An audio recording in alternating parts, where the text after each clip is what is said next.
Haleluya, salam saudaraku. Berjumpa kembali dalam program Jalan Kehidupan. Masih dalam segmen Sapa Jemaat di Rumah, kita akan bersaat teduh bersama-sama agar sepanjang hari yang akan kita lalui hari ini sungguh menjadi hari yang menyenangkan dan diberkati oleh Tuhan. Mari kita berdoa. Bapa, kami rindu lawatan-Mu melawat kami. Dan biarlah firman yang sebentar kami renungkan boleh menjadi rema yang akan menuntun sepanjang hari ini untuk kami mentaati kehendak-Mu. Berfirmanlah, kami siap diberkati. Dalam nama Yesus. Haleluya.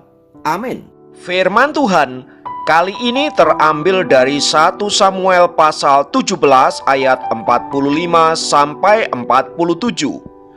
1 Samuel 17 ayat 45 sampai 47 berkata, "Engkau mendatangi aku dengan pedang dan tombak dan lembing, tetapi aku mendatangi engkau dengan nama Tuhan semesta alam, Allah segala barisan Israel yang kau tantang itu. Hari ini juga Tuhan akan menyerahkan engkau ke dalam tanganku, dan aku akan mengalahkan engkau dan memenggal kepalamu dari tubuhmu. Hari ini juga aku akan memberikan mayatmu dan mayat tentara orang Filistin kepada burung-burung di udara dan kepada binatang-binatang liar, supaya seluruh bumi tahu bahwa Israel memiliki Allah, dan supaya segenap jemaah ini tahu bahwa Tuhan menyelamatkan bukan dengan pedang dan bukan dengan lembing. Sebab di tangan Tuhanlah pertempuran, dan Ia pun menyerahkan kamu ke dalam tangan kami." Saudara, ada sebuah quote yang mengatakan, tidak penting berapa masalah usia kerohanianmu, tidak peduli latar belakang keluargamu, dan tak jadi masalah siapa dirimu. Anda diciptakan untuk menjadi pembuat sejarah. Seorang ahli psikologi yang bernama Viktor Frankl mengatakan, setiap orang adalah unik, memiliki pekerjaan yang unik, dan dengan tujuan yang unik pula. Artinya, masing-masing orang memiliki panggilan untuk menjadi dirinya sendiri dan untuk menciptakan sejarah melalui dirinya sendiri. Salah satu tokoh pembuat sejarah dalam Alkitab adalah Raja Daud. Daud awalnya adalah orang biasa, bahkan dia adalah anak muda yang tidak diperhitungkan. Tetapi melalui sebuah pertarungan yang tidak seimbang antara dirinya dan Goliat, akhirnya ia menjadi seorang yang luar biasa dan menciptakan sejarah bagi dirinya sendiri dan bahkan sejarah bagi bangsa Israel dan dunia. Pertanyaannya, bagaimana hal itu bisa terjadi? Saudaraku, kalau kita membaca teks yang baru saja kita baca, di sana akan kita dapati beberapa poin penting untuk kita renungkan. Yang pertama adalah sikap Daud di dalam menghadapi musuh yang bernama Goliat. Meski faktanya Goliat jauh lebih unggul dari segi apapun, namun Daud tidak memiliki kegentaran sedikit pun di dalam menghadapi Goliat. Itu artinya Daud adalah seorang pribadi yang memiliki keberanian yang luar biasa, termasuk keberanian untuk mengambil resiko kematian ketika ia harus melawan Goliat. Untuk membuat sejarah dalam hidup ini, saudara-saudara, kita perlu memiliki keberanian seperti seorang Daud yang berani mempertaruhkan apa saja, termasuk resiko kematian, agar apa yang diperjuangkannya itu menjadi kenyataan. Daud adalah tipe seorang yang cadas. Dia adalah seorang yang berani melawan arus, seorang yang berani mengambil resiko, dan bahkan dia adalah seorang yang berani untuk mempertaruhkan segala sesuatu demi tujuan hidupnya. Pantas saja dia menjadi pribadi yang sukses, baik di medan perang, baik di dalam kepemimpinannya sebagai seorang raja. Yang kedua, Daud adalah pribadi yang senantiasa mengandalkan Tuhan. Di ayat yang kita baca tadi, saudara-saudara, bagaimana Daud berperang bukan dengan kekuatannya sendiri, tetapi mengandalkan Tuhan. Di situ dikatakan, engkau mendatangi aku dengan pedang dan tombak dan lembing, tetapi aku mendatangi engkau dengan nama Tuhan semesta alam.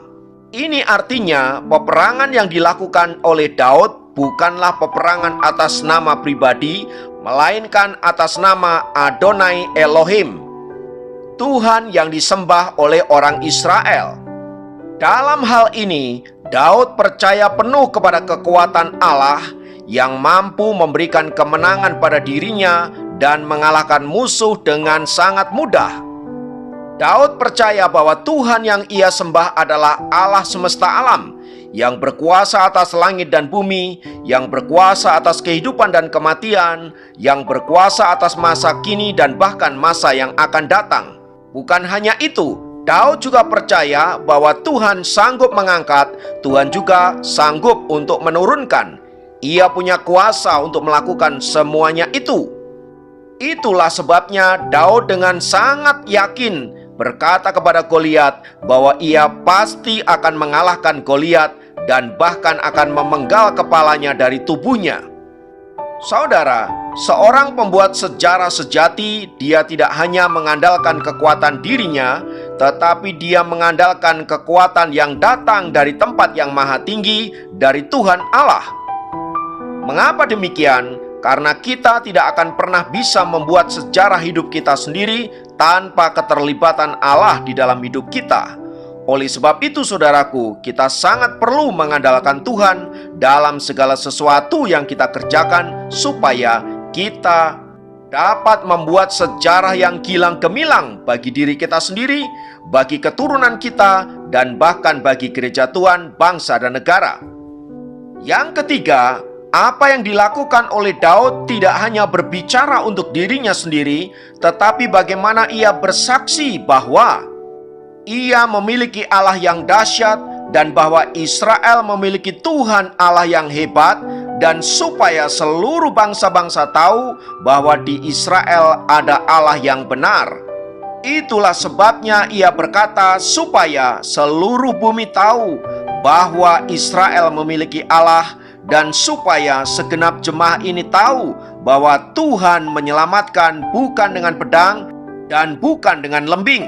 Sebab di tangan Tuhanlah pertempuran, dan ia pun menyerahkan kamu ke dalam tangan kami.